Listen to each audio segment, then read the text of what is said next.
breakfast puppies? This podcast contains adult language and content and is meant for mature audiences. Listener discretion is advised. You're listening to The Glitterbois.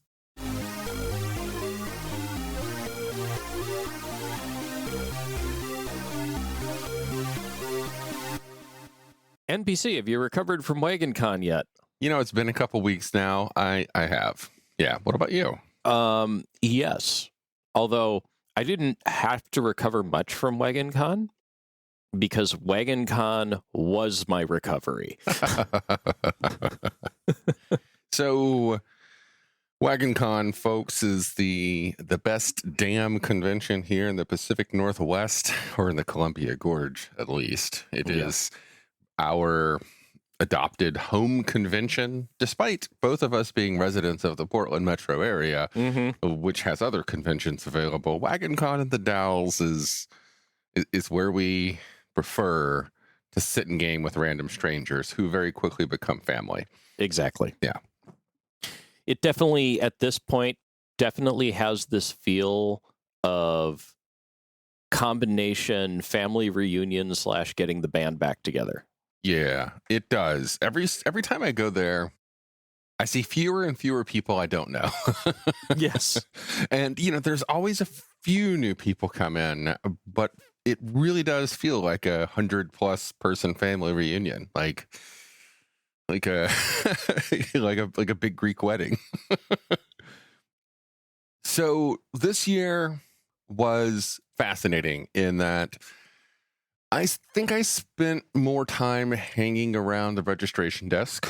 I did a volunteer stint there, and also kind of hanging in the front and just meeting people than I did gaming. Mm-hmm. Yeah. I did no role-playing. I noticed that. Yeah, I did a lot of pickup card and board games this year. But I wanted to relax as much as possible. Okay. Didn't want to...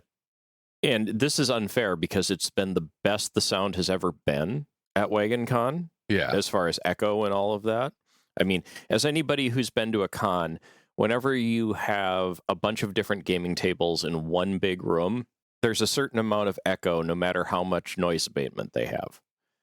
And with my partial hearing loss, it can sometimes be really taxing to try to play into those, but I love con games, so I do it anyway. This year, my tolerance for that was a little lower than usual, so I was hanging out, playing some pickup board games, pickup card games, a couple very interesting, fun mystery investigation card games, and Deck-tective, trying to say it right. Okay. Yeah. It had a good time. I am curious what the experience is like going to a con with no plans. I don't ever do it anymore. Like now, I think I might have done it back when I was younger, but nowadays, like I want to at least have one thing on the schedule. Right. And I went in wide open this year. Usually I have a couple things planned on the schedule at least. And I do go to some cons without plans. Of course, the cons where I'm not showing up to work is vanishingly small because at the very least I'm showing up to consult with somebody for a little bit, so I have that on my agenda. Yeah, walking into a con without plans can be either a really great relaxing time, or it can be, well, this was a frickin' waste of time. One of the big things depends on whether or not there's the opportunity for pickup games. And even if there isn't an opportunity for pickup games, how booked out all the games that are happening are, because that'll make or break your experience if you come in with no plans. If there's no space for pickup games and every game there is booked with a backup list, you know, well, you just paid a lot of money to drive a couple hours and talk to people. Yeah. It reminds me of the one year I attended Dragonflight like a decade ago. And I was fascinated and actually impressed by the way that Dragonflight handled online player registrations for game sessions, they required, I think, that a third of the slots of any game had to be left open, so that when you submitted your game as a GM, you had to guarantee that there were one or more slots available for walk-ups or for people to sign up and write their name in at the con. And I thought that was a good idea. I can see how people who, live and breathe that online connection and that, want everything to be at their fingertips would chafe under that. But I love encountering those walk-up people. I love it. Like the people that walk in off the street, that even this year, I worked Friday evening registration, which is, for a convention, I guess, not the busy part. You expect people to show up on a Saturday. Yeah, I mean, Saturday morning through noonish is usually the biggest time for a weekend con. Yeah. There are exceptions. It all depends on what sort of con it is in a lot of ways. Party cons tend to have a lot of Friday evening sign-ins. Cons that have a lot of live events occasionally have early Friday evening sign-ins. And cons that start on Thursday and run through Friday. Friday is often the ghost town day. So the Friday at Wagoncon is, it was pretty light, pretty low volume of traffic coming in on a Friday afternoon, evening for registration. Most of them were people who had pre-registered and, they had packs waiting for them that we just handed them out. Mm-hmm. But I was surprised. A good number of people walked in off the street like, what's going on? Mm-hmm. Can we get in on this? Yep. And those people are the ones that I think that a convention really needs to be ready to handle. Absolutely. So something like what was Dragonflight was doing with that kind of like reserved spots for signups in person, I think it's a great idea. I think more cons should do it. Yeah. I mean, there's two ways through that. Have reserve slots for walk-ons. Mm-hmm. And the other option is to have so many freaking games that you don't have them filled. Another key option, but another key factor that's kind of fun about Wagoncon is, unlike a lot of conventions you go to, there aren't as many non-con food, drink, entertainment options in as immediate walking distance if you want to get out of the con site as there are at Wagoncon. We could literally cross the street and get coffee or ice cream. Oh my God. Sitting at that registration desk, I was sitting in a position where I'm looking out the front door. Mm-hmm. And no joke, folks, immediately across the street, not one of those tall tale across the street kind of things or anecdotal across the street. Immediately across the street, walk in a straight line, is the entrance to an ice cream parlor.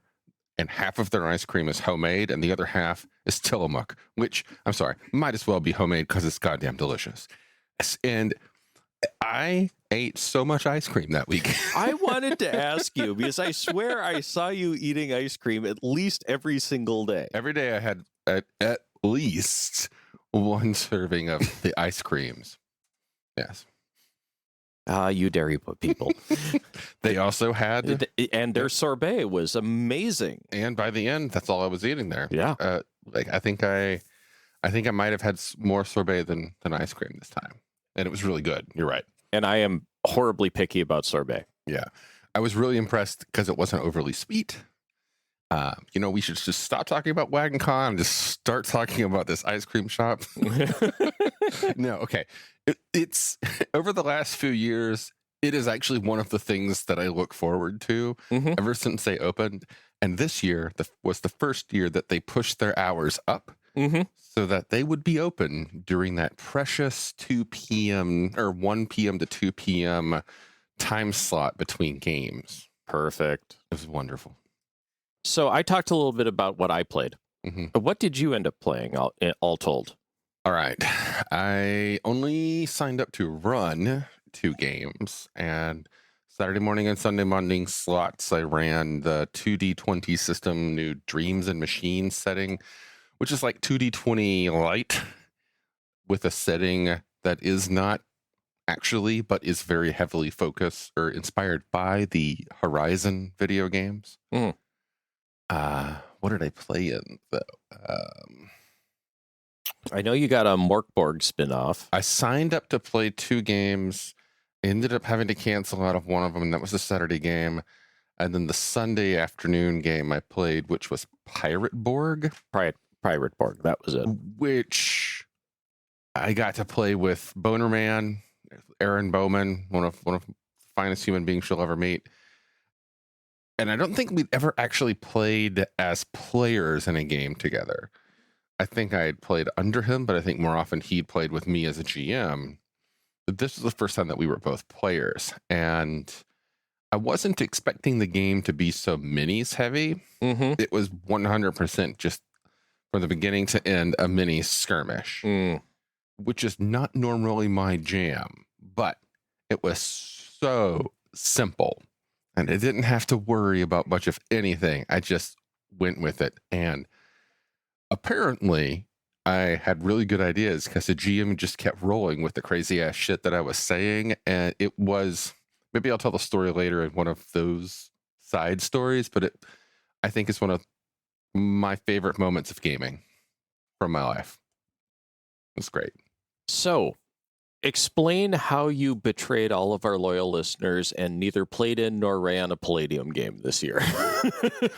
And 2023, I did nothing but. Right. That was my focus. I ran Palladium, I ran Ninth Bane, I ran Fantasy, and I sat around waiting for people looking for a game.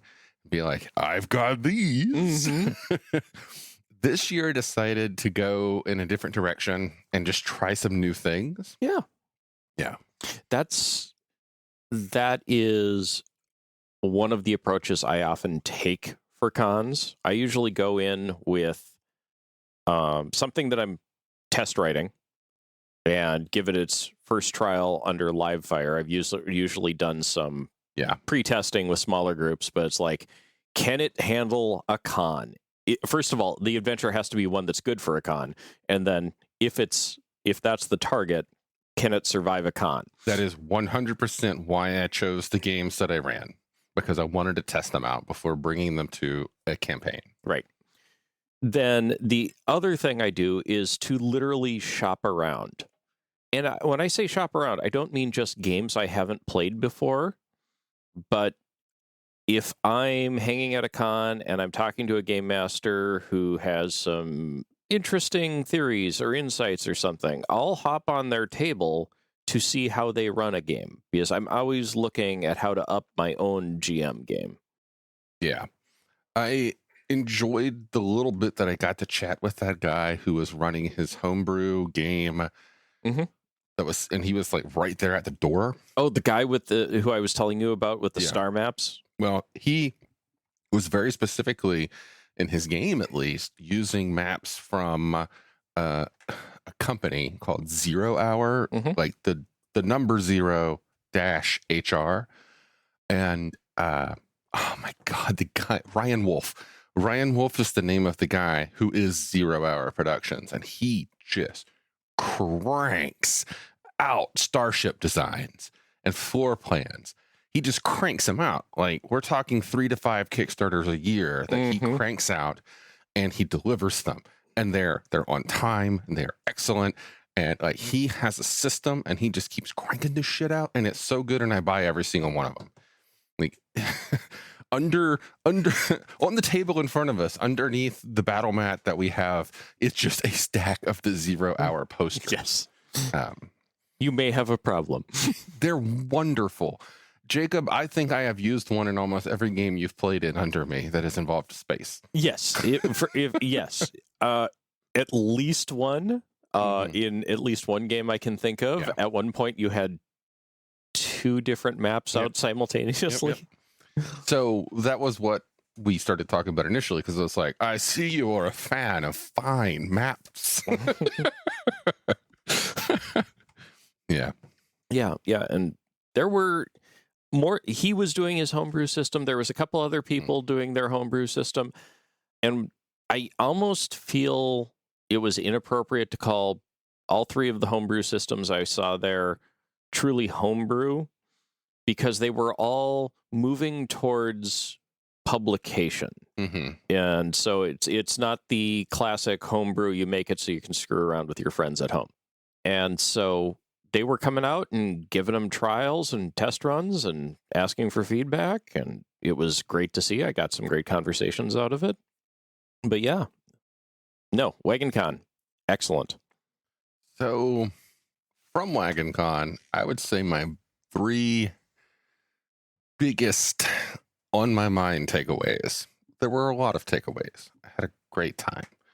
But the 3 biggest takeaways for me are, in no specific order, planning on returning to GameStorm. I want to start going back to GameStorm. I just looked back at all of the years and all of the people that I used to see there, and all of the good memories and the good times. Many frustrations with GameStorm, but it had many good times. And I want to go back and try and get more of those. I don't want to relive the past, but I think that's still like a place for more memories to be made. My second one would be that I would like to actually do registration again at Wagoncon. In fact, 10 minutes before we sat down to record, I sent Buckley a message being like, hey, I want in.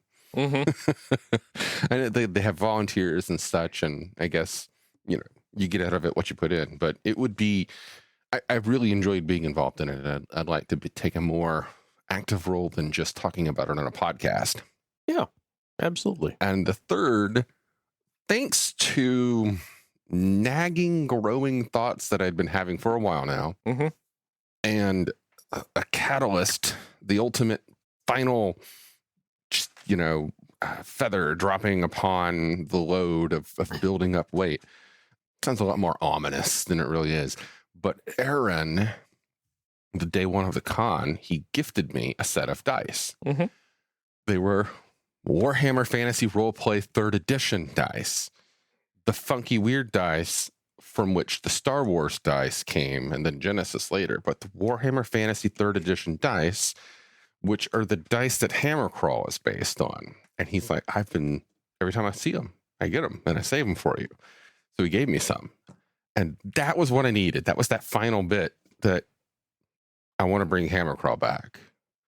Your never-ending project. Never-ending project. Yep. Yeah, I want to bring it back. Excellent. I've got lots of ideas. It's going to be a lot of fun. So, GlitterCon, when? He waits till I'm sipping a beverage to say this. In front of a computer and a mixer and a microphone. As our friend Sanders has said many a times, I am a bad man. You know, it's not the first, 3rd, 7th, 12th, or even 20th time in my life I would have thought about running a con. It's a lot of work. Yes, I've I've seen the amount of work that goes into it, and I know how ADHD I am. I couldn't do it. I couldn't run it. Someone else would need to run it. And I could definitely take part in it, but I couldn't be the man behind it. Yeah. It's so Jacob. It's so unfortunate that you are sitting across the table from someone who actually makes some of their coin in their life on con running, and have a network of people with lots of experience running cons. So then what you're saying is Jacob Con. Well, no, GlitterCon. Who knows? It's almost like I set all this up to bring up the topic. I mean, I'd be down. I just don't want to. It can't take away from Wagoncon, because that is my pure experience. Hell no. Yeah. No way are we touching our homies. Yeah. So, do you have any takeaways? One nice thing, I know many of our listeners have either been to Wagoncon before or have expressed desire to go. Mhm. I found a wonderful little motel in the Dells that I was surprised at completely, because I thought I was going to end up in a flea bag. It was the Budget Inn. Yeah, right? the Budget Inn. And you look at a name like that and you're like, ugh, Fleabag, Yep. prostitutes. Yep. Yeah. It's, you're not getting any frills here. There's no breakfast. There's, there's no pool. There's no workout room. It's a place to sleep. However, it was run by this great family. They were friendly. They were courteous. I had my room cleaned every single day. And one of the stunning things was they made my bed. I didn't know they were going to be cleaning the room every day.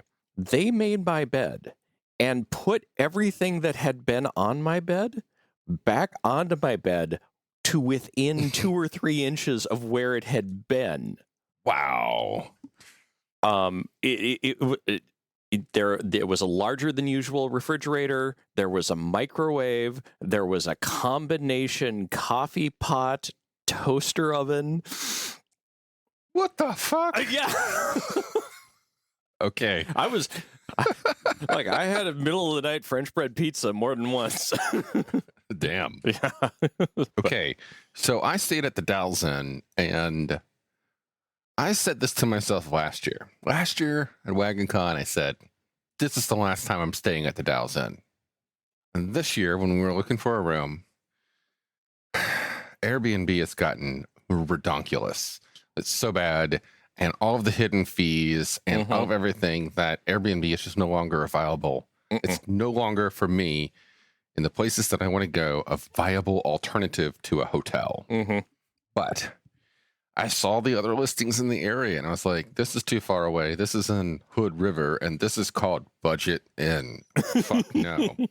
So I stayed again at the Dalles Inn, and I'll tell you what, man, I'm never staying at the Dalles Inn again. So, swimming pool. First year I stayed at the Dalles Inn, they had a swimming pool. The second year I stayed at there, they also had a swimming pool. They have never had a drop of water in that swimming pool that wasn't rain since then. It has been dry and empty and inaccessible. Right. They've used the swimming pool area as machine storage. And mosquito breeding. Breakfast. First year, they used to do a full breakfast. You could go into their little dining area, and they had eggs and sausage and bacon and stuff. And you're in a make your own waffle space. Make your own waffle space. Come on, that's wonderful. I don't even like waffles, and that's wonderful. Second year, they had it. Third year, no more. And then they have never had it since. Yeah. That place has gone so downhill. You say that Budget Inn has no frills. Dalles Inn has no frills. And I was paying more than you were. Yeah. So I think I know where I'm going to stay next year. Yeah. No, it was, I mean, especially for this, where I was 3 or 4 blocks straight walk, right down the same street from the con, easy hit to downtown the Dalles. Mathematically, by the Pythagorean theorem, you were technically closer to the con than me. Yes. Probably by a half block, but... Well, you were walking that A squared. I was walking that C squared. True that. Yeah. It was a great place, especially for me, because this was my getaway weekend, and having a quiet place that had the bare minimum amenities that I needed and no more. It was kind of nice. I really got to unplug. The only thing I will mention, in case this is a make or break thing for you as in your hotel motel shopping experience, is the water pressure was a little less than I cared for. Okay. But that's it. I've experienced that at most hotels. And you're not getting a bathtub. You're getting a shower stall. So. That's fine. Yep. For me, that's fine. Yeah. I can definitely understand folks who want that bath. Yep. But yeah, no. Awesome place. If you're ever in the Dells, I highly recommend it. The family is fabulous. The housekeeping staff is amazing. And where else can you go to stay and get a toaster oven? That's pretty cool. Yeah. What was that restaurant that we went to? Brewery? The brewery? Oh, not Riverside. No, it was across the street from River Tap. And it was fantastic. The food was great, and I was impressed with the beer. And for what? Free Bridge. Yeah. For what was it? A Saturday night? Yeah. It wasn't packed. It wasn't super loud. We were the loud ones. Yes. It was really nice. And you know, something that I think is really cool about this year's Wagoncon is we've been doing this podcast. Well, me and Matthew and I have been doing this podcast, but you and I have been doing podcasts. Anyway, podcast. We have people that listen to our podcast, and we meet these people, including you, dear listener, if you drop by our Discord. We've met people who have started listening and met us in person. And this year, we get to take those people to Wagoncon. Yep. 3 of our listeners, at least, joined us. They played in both of the games that I ran. It was wonderful, and I'm really glad that we are able to share this lovely HomeCon experience with brand new people that we would not have met otherwise. Yeah, no, Wagoncon. If you're in the Pacific Northwest, and even if you're not, given we had people who flew from Missouri to be there. We had people that flew from Alabama to be there. Yeah. So they like literally had to fight their way up the road to get to the airport to fly. Yeah. As a former Alabama stand-in, yes. But it was a great turnout. And I'm looking forward to next year, as I'm looking forward to it every year that follows. It's our HomeCon. So, dear listener, if you wish to join us next year, Wagoncon 2025, Wagoncon takes place the first full weekend in May of every year in the Dalles, Oregon. You take a plane to Portland, and it's about an hour 20 to an hour 30-minute drive, unless you take the scenic route, in which it's upwards of 2 hours, but it's worth it. And it's a fantastic, small, friendly home convention that you will leave thinking everybody there is your brand new family. And if you're interested in it, wagoncon.com, Wagoncon 2025, the badges are already available. Yep. $35 if you get them soon. Yeah, the price is going up relatively soon. So. Yeah. And there's also now Camp Wagoncon. Oh, we don't want to tell them about the secret Camp Wagoncon. I mean, you know what? We won't. We won't. You didn't hear anything. You heard nothing. Yeah. I'm looking forward to it. It's in September. Yes. Okay, yeah, I think that's all I got. Yep, that's it. Well, folks, join us on Discord, breakfastpuppies.com/Discord. Tell us your favorite convention. Tell us your favorite convention stories, and we'll share ours with you. Maybe I'll tell you a little bit more about that thing I wasn't going to talk about, and perhaps we'll become such good friends that next year you will also join us at Wagoncon 2025. Starships, magic, mystic martial arts, romance. All of these can be found in A Cloak of Blades by Isaac Scher. You might have heard my name before. I've done a lot of voiceover work for Breakfast Puppies, and I've recently released my first novel. It's available on Amazon as an ebook and paperback, and you can get it for free if you have a Kindle Unlimited subscription. I do hope you'll support my work as you're supporting Breakfast Puppies, and it's been a pleasure talking with you today. Have a good one.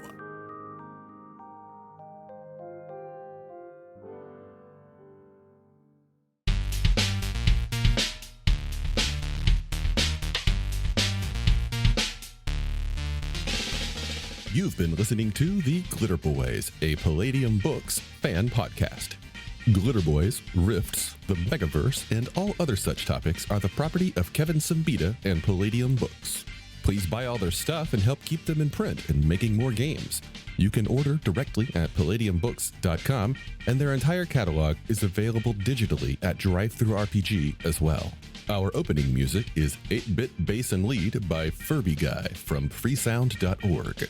This closing music is Caravana by Philip Gross, available at freemusicarchive.org. All sound effects used are self-made or acquired via Creative Commons Zero license. If you like what you have heard, find us on Twitter and Facebook as The Glitterbois. That's BOIS. And check us out online at breakfastpuppies.com/glitterboys. And also join us on the Breakfast Puppies Network Discord at breakfastpuppies.com/discord. And if you want to help us out, please spread the word and help us build a community. Thanks again for listening. We'll catch you next time.